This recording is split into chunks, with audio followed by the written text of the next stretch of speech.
Diqqat pensionerlar, xabardor bo'ling. 1-yanvar sanasidan boshlab barchani quvontiradigan xabar e'lon qilindi. Fuqarolarni ko'proq qiziqtiradigan yangiliklar bo'ladi.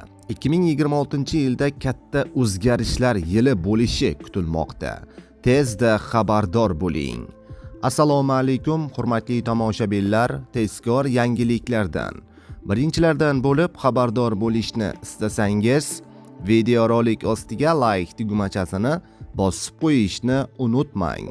Like bosgan insonning qo'llari Ka'batullohning devorlarini ushlasin. Diqqat qiling.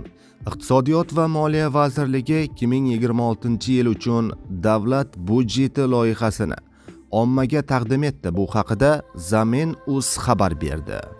Mazkur hujjatda kelgusi yilda ish haqqi, pensiya, stipendiya va nafaqalarni oshirish uchun 6 trillion so'm ajratilishi belgilangan. Ushbu mablag'lar xizmatlar narxlarining oshishi va yangi ish o'rnining yaratilishi bilan bog'liq xarajatlarni o'z ichiga oladi. Qonun loyihasida aholi daromadini inflyatsiyadan himoya qilish maqsadida maosh va pensiyalarni inflyatsiya darajasidan yuqori sur'atda oshirish rejalashtirilgan. Prognozlarga ko'ra, 2026-yilda mamlakatdagi inflyatsiya darajasi 7% atrofida bo'lishi kutilmoqda. Vazirlik hisob-kitoblariga ko'ra, davlat xizmatchilarining maoshi 1% ga oshirilsa, qo'shimcha ravishda 1,69 trillion so'm talab qilinadi. Pensiyalar 1% ga oshirilsa, 832 milliard so'mni tashkil qiladi.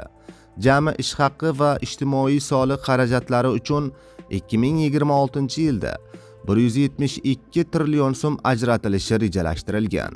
Bu ko'rsatkich joriy yilga nisbatan 18,5 trillion so'mga ko'pdir.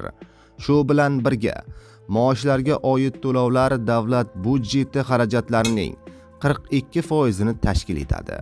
Kelgusi yilda stipendiya uchun 2,2 trillion so'm, pensiya uchun 86 trillion so'm, nafaqalar uchun esa 14 trillion so'mdan ortiq mablag'lar yo'naltiriladi. Avvalgi fiskal strategiyada ham maosh va pensiyalarning kamida 6-7% ga oshirilishi ta'kidlangan edi.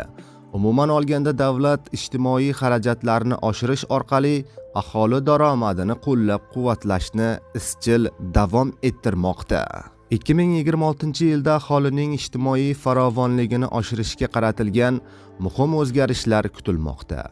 Rasmiy rejalarga ko'ra ish haqlari, pensiyalar bosqichma-bosqich oshiriladi.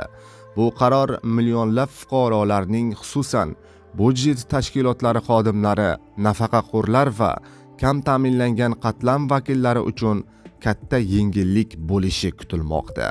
Maosh va pensiyalarning oshirilishi aholining xarid qobiliyati yaxshilash, hayot sifatini ko'tarish va ijtimoiy himoyani kuchaytirishga xizmat qiladi. Eng muhimi, bu yangilik har bir oila budjetiga ijobiy ta'sir ko'rsatishi kutilmoqda.